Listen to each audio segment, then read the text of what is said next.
করতেছেন। আসমানে ইলম, যেহেতু এখানে মাদ্রাসা, তালেবুল ইলমরা আছেন, এই জন্য ইলম সম্পর্কে আলোচনা করব। আসমানে ইলম, যার মাধ্যমে আল্লাহ রাব্বুল আলামিন আখিরাতের মহা সাফল্য এবং সফলতা আল্লাহ তাআলা দান করেন। জাগতিক ইলম, যার মধ্যে দুনিয়ার শিক্ষা, দুনিয়া কিভাবে অর্জন করা যায়, টাকা পয়সা কিভাবে অর্জন করা যায়, কিভাবে কোম্পানির মালিক হওয়া যায়, অর্থনীতিবিদ হওয়া যায়, জাগতিক শিক্ষার মাধ্যমে দুনিয়া অর্জন হয়। কিন্তু আল্লাহ রাব্বুল আলামিন যদি কোনো মানুষকে জাগতিক শিক্ষার পাশাপাশি দ্বীনি শিক্ষাও করার তৌফিক দান করেন, আল্লাহ রাব্বুল আলামিন তাকে দুনিয়াও দান করেন, আখিরাতও আল্লাহ তাআলা দান করেন। বলেন সুবহানাল্লাহ। আসমানে ইলম, যেটা আল্লাহ রাব্বুল আলামিন উপর থেকে নাজিল করেছেন, যার মর্যাদা উপর দিকে যায়, জমিনের মধ্যে পড়ে উপর দিকে তার মর্যাদা উপর দিকে উঠতে থাকে। আর জাগতিক ইলম, সেটা জমিন থেকে উৎপন্ন হয়েছে। এই জন্য অনেক সময় আমরা যারা শিক্ষার্থী আছে তাদেরকে দেখলে আমরা উপলব্ধি করতে পারি যে দুই শিক্ষার মধ্যে পার্থক্য কিভাবে। আসমানে ইলম যখন পড়ে, তালেবুল ইলম বা ইলম অন্বেষণকারীদের মাথা ঝুঁকতে থাকে, উপর সাইড ঝুঁকতে থাকে।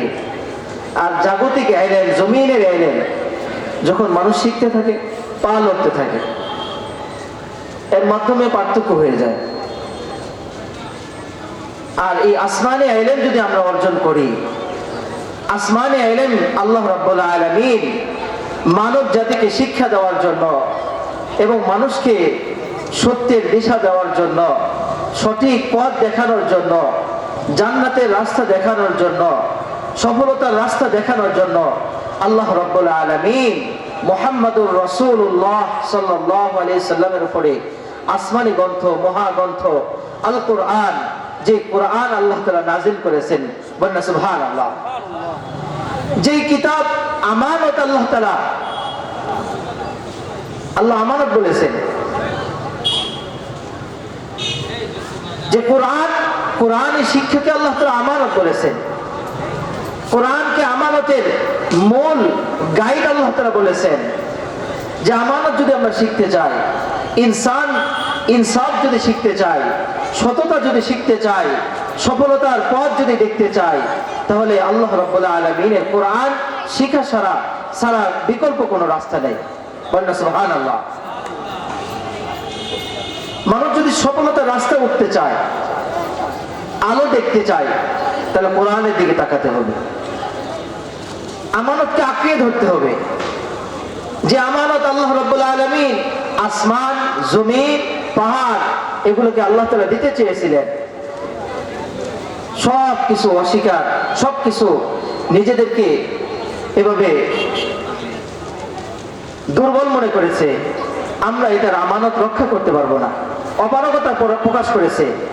আল্লাহ সেটা কোরআনের মধ্যে বলতেছেন, ইন্না আরাজনাল আমানাতা আলাস সামাওয়াতি ওয়াল আরদি ওয়াল জিবাল ফাআবাইন।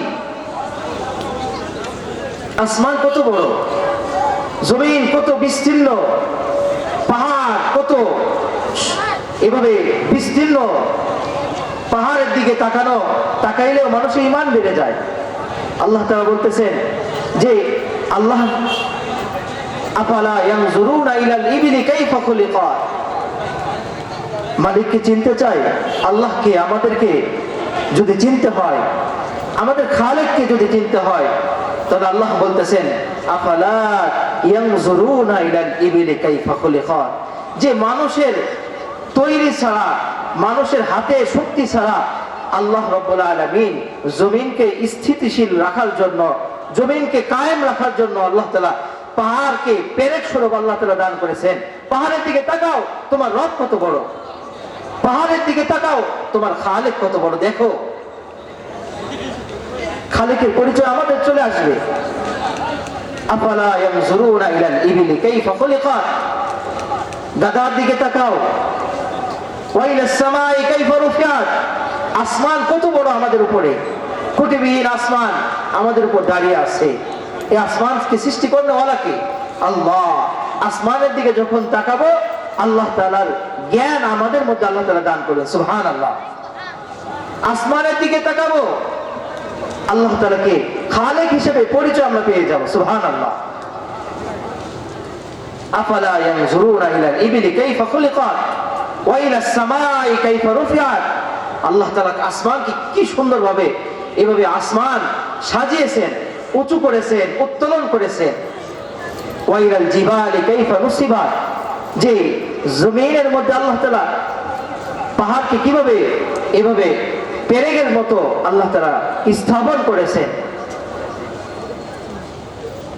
আল্লাহ তাআলা ওই পাহাড়ের উপরেও কোরআন, এই আমানত আল্লাহ তাআলা দান করতে চেয়েছিলেন, যে আমানত যদি শিক্ষা করে তার মধ্যে ইনসাফ আসবে, তার মধ্যে সততা আসবে, তার মধ্যে সফলতার এভাবে সত্যতার মধ্যে আসবে, তার মধ্যে আল্লাহ রাব্বুল আলামিন জান্নাতের আকাঙ্ক্ষা দান করবে। বলেন সুবহানাল্লাহ। সেই আমানত আল্লাহ তাআলা দান করেছেন কাদেরকে? ইনসানকে। আল্লাহ তাআলা বলেন নাই তলিবুল ইলম, আল্লাহ তাআলা বলেন নাই শুধু মাদ্রাসার শিক্ষার্থী যারা রয়েছে তাদের জন্য কোরআন, আর জাগতিক শিক্ষা যারা অর্জন করে বা করেছে বা করতেছে তাদের জন্য কোরআন নয়। না, ইনসান বলেছেন সমস্ত মানুষের জন্য, সমস্ত মানুষের জন্য, সমস্ত মানুষের মুক্তির জন্য, সমস্ত মানুষের সফলতার জন্য, সমস্ত মানুষের পথের জন্য। এভাবে আল্লাহ রাব্বুল আলামিন আসমানের নিচে জমিনের উপরে মানব জাতির হেদায়েতের জন্য আমানত স্বরূপ আল্লাহ তাআলা কোরআনকে নাযিল করেছেন। বলেন সুবহানাল্লাহ। আফালা ইন্না আরাজনাল আমানাতা আলাস সামাওয়াতি ওয়াল আরদি ওয়াল জিবাল ফাআবাইনা আন ইয়াহমিলনাহা ওয়া আশফাকনা মিনহা ওয়া হামালাহাল ইনসান, এটাকে বহন করেছে কারা? না তাদের দেহ আসমানের মতো, না তাদের শক্তি জমিনের মতো, না তাদের শারীরিক গঠন পাহাড়ের মতো, না 3.5 হাত একটা বডি। এর মধ্যে আল্লাহ রাব্বুল আলামিন মহা সম্পদ, মহা আমানত আল্লাহ রাব্বুল আলামিনের কথা কালাম আল্লাহ তাআলা মানব জাতিকে দান করেছেন। সুবহানাল্লাহ। এর মাধ্যমে মানুষের শ্রেষ্ঠত্ব আল্লাহ তাআলা বাড়িয়ে দিয়েছেন। এই কোরআনকে যদি আমরা জাগতিক শিক্ষার পাশাপাশি দ্বীনি শিক্ষাও যদি আমরা অর্জন করি, আমাদের দুনিয়াও আসবে, আমাদের আখিরাতও সুন্দর হবে। কোরআন আমাদেরকে আখিরাত সাজানো শিখায়, কোরআন আমাদেরকে দুনিয়া সাজানো শিখায়, কোরআন আমাকে পারিবারিক শিক্ষা শিখায়, পারিবারিক সুন্দর কিভাবে, দাম্পত্য জীবন সুন্দর কিভাবে করব, কোরআন সেটা আমাকে শিক্ষা দিয়েছে। কোরআন আমাকে সমাজ কিভাবে পরিচালনা করব, কোরআন সেটাও আমাকে শিখিয়েছে। কোরআন আমাকে রাষ্ট্র পরিচালনা কিভাবে করব, সেটা আমাকে কোরআন শিখিয়েছে। আমার পৃথিবী কিভাবে পরিচালনা করব, সেটাও আমাকে কোরআন শিখিয়েছে। বলেন সুবহানাল্লাহ। আল্লাহ রাব্বুল আলামিন সেই আমানত যাদের মধ্যে দান করবেন, যাদেরকে কোরআনের জন্য, ওই আমানতের জন্য গ্রহণ করবেন, আল্লাহ তাআলা তাদেরকে এভাবে মর্যাদার আসনে সমাসীন করবেন। বলেন সুবহানাল্লাহ। ওমর ইবনে আব্দুল আজিজ, আব্দুল্লাহ ইবনে ওমর রাদিয়াল্লাহু তাআলা আনহু, ইবনে মাজাহ শরীফ, তিরমিজি শরীফের হাদিস, قال رسول الله صلى الله عليه وسلم, হাদিসে কুদসির মধ্যে আসে যে যাদেরকে আল্লাহ রাব্বুল আলামিন দ্বীনি শিক্ষা অথবা আসমানি ইলম, কোরআনের জ্ঞান অর্জন করার মতো তৌফিক দান করেন, অর্থাৎ হামিলে কোরআন, সাহিবে কোরআন, কোরআন ওয়ালাদেরকে আল্লাহ রাব্বুল আলামিন এভাবে মৃত্যুর পরে কাল হাসরের ময়দানে সমস্ত ফয়সালা হবে। হাফেজে কোরআন, সাহিবে কোরআন, হামিলে কোরআনদেরকে বলবেন, ইকাল লিসাহিবিল কোরআন ইকরা ওয়ারাত্তিল কামা কুনতা তুরাত্তিল ফিদ দুনিয়া ফাইন্না মানজিলাকা ইনদা আখিরিন আয়াতিন তাকরাউহা। বলনা সুবহানাল্লাহ। আল্লাহ তাআলা সাহিবে কোরআন, হামিলে কোরআনকে মর্যাদা কতটুকু দিবেন আল্লাহ তাআলা। দুনিয়ার অট্টালিকা, দুনিয়ার সুন্দর বাসস্থান, দুনিয়ার সুন্দর টাইলস যুক্ত ঘর, দুনিয়ার 5 তলা বিল্ডিং, 100 তলা বিল্ডিং না, আল্লাহ রাব্বুল আলামিন সেদিন সাহিবে কোরআনকে এভাবে ডাক দিয়ে বলেন, ইকাল লি সাহিবিল কোরআন ইকরা, তেলাওয়াত করো, তেলাওয়াত করতে থাকো, সূরা ফাতিহা থেকে তেলাওয়াত করতে থাকো। ইকরা ওয়ারাত্তিল কামা কুনতা তুরাত্তিল ফিদ দুনিয়া ফাইন্না মানজিলাকা ইনদা আখিরিন আয়াতিন তাকরাউহা। তোমার সূরা ফাতিহা থেকে আলহামদুলিল্লাহি রাব্বিল আলামিন আর রহমানির রহিম মালিকি ইয়াউমিদ্দিন ইয়্যাকা না'বুদু ওয়া ইয়্যাকা নাস্তাঈন ইহদিনাস সিরাতাল মুস্তাকিম صراط الذين أنعمت عليهم غير المغضوب عليهم ولا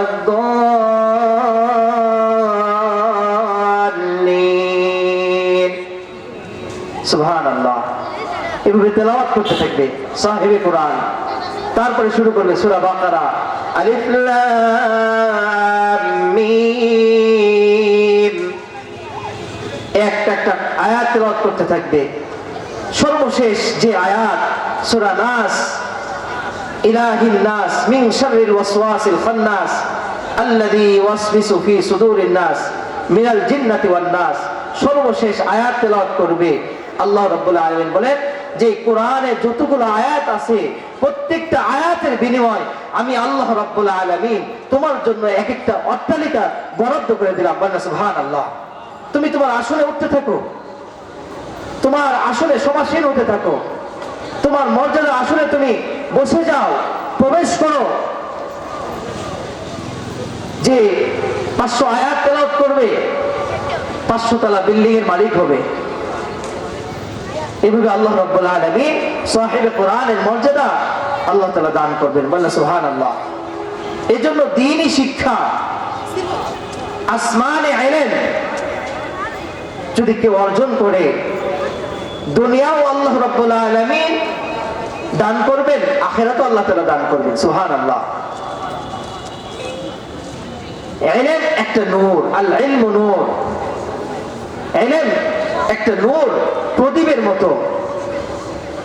ইলম যদি মানুষের সিনার মধ্যে জায়গা করে নিতে পারে, ইলম যদি অর্জন করতে পারে, আল্লাহ রাব্বুল আলামিন ইলমের নূর ওই বান্দার চেহারার মধ্যে, ওই হামিলে কোরআন হোক, সাহিবে কোরআন হোক, আলেম হোক, জাগতিক শিক্ষা অর্জন করার পরেও যদি সে দ্বীনি শিক্ষা অর্জন করে, দ্বীনি নিসবতে থাকে, দ্বীনি জাগতিক শিক্ষার পাশাপাশি যদি কোরআনের শিক্ষা অর্জন করতে পারে, আল্লাহ রাব্বুল আলামিন তাদের চেহারার মধ্যেও সাহিবে কোরআনের নূর আল্লাহ তাআলা দান করেন। বলেন সুবহানাল্লাহ। আতরওয়ালার দোকানের সাথে যদি আমরা বেশি উঠা বসা করি, আমাদের শরীরের মধ্যে আতরের জ্ঞান লাগবে না? অবশ্যই লাগবে। ঠিক কোরআনওয়ালার সাথে যদি আমরা সংস্পর্শ অর্জন করি, সাহিবে কোরআনের সাথে যদি আমরা সিরাকে মিলাইতে পারি, আল্লাহ রাব্বুল আলামিন আসমানে ইলমের যে নূর রয়েছে সেই নূরের একটা অংশ আল্লাহ তাআলা আমাদেরকেও দান করবেন। বলেন সুবহানাল্লাহ। এভাবে আল্লাহ তাআলা হামিলে কোরআনকে শ্রেষ্ঠত্ব দান করবেন। জমিনের মধ্যেও যখন কোন দ্বীনি শিক্ষায় শিক্ষিত মানুষ যায়, আমরা অনেক সময় দেখি যে মহিলারা পর্দা করে না, যে মহিলারা বেপর্দায় চলে, বেহায়াপনা পোশাকে চলে, যখন কোরআনে হাফিজ দেখে, আলেম দেখে, ইমাম সাহেবকে দেখে, সমাজের আরো অনেক হাজি গাজি রয়েছে, সমাজে অনেক মানুষ রয়েছে, মুরব্বী আছে, তাদেরকে দেখে কখনো মাথার উপরে ঘোমটা টানে না। যখন কোনো আলেমকে দেখে, অথবা ইমাম সাহেবকে দেখে অথবা হাফেজ কোরআনকে দেখে তার মেধার মধ্যে তার ভিতরে আল্লাহ তাআলা একটা এভাবে অবস্থা তৈরি করে দেন।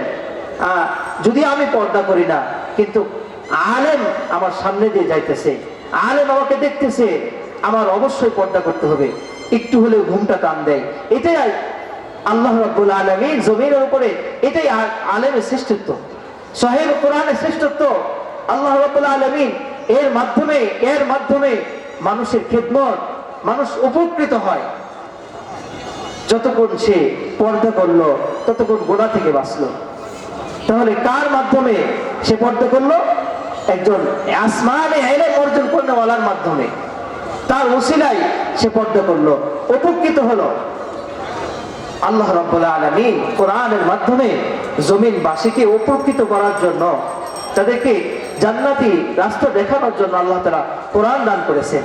আর ওই কোরআন যদি কার মধ্যে আসে, ওর মাধ্যমে সামাজিক উপকার, রাষ্ট্রীয় উপকার এবং পারিবারিক উপকার, সর্বক্ষেত্রে তার মাধ্যমে মানুষ উপকৃত হতে থাকে।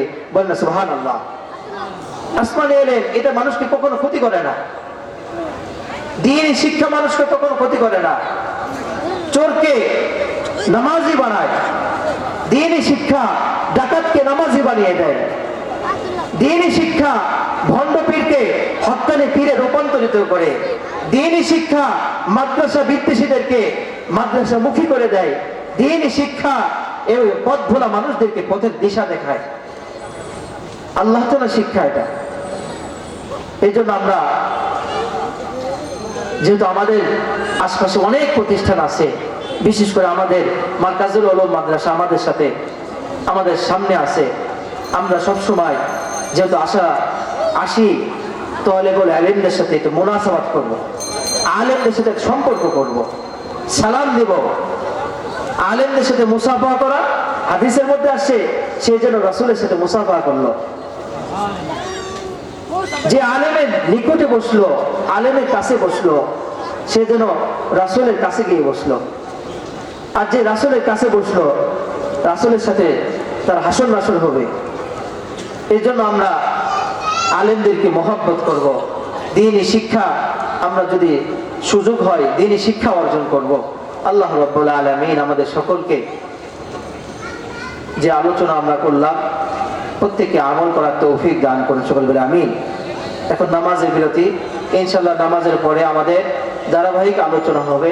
আমাদের আমন্ত্রিত উলামা ইকরামগণ বাংলাদেশের বিভিন্ন প্রান্ত থেকে আসবেন। আপনারা সকলেই যার যার ব্যস্ততা আছে, ব্যস্ততা থেকে ফারিগ হয়ে আমরা মাহফিলের প্যান্ডেলের ভিতরে নামাজের পরে বসে পড়বো ইনশাআল্লাহ। আল্লাহ রাব্বুল আলামিন আমাদের সকলকে কবুল করুন। আসসালামু আলাইকুম ওয়া রাহমাতুল্লাহি ওয়া বারাকাতুহু।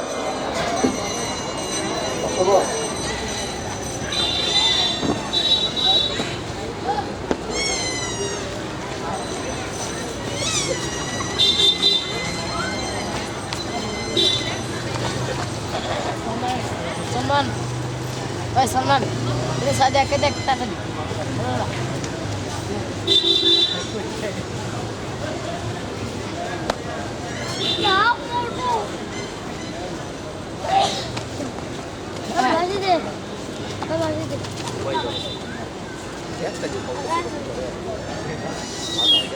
Namaste ya, namaste.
खाली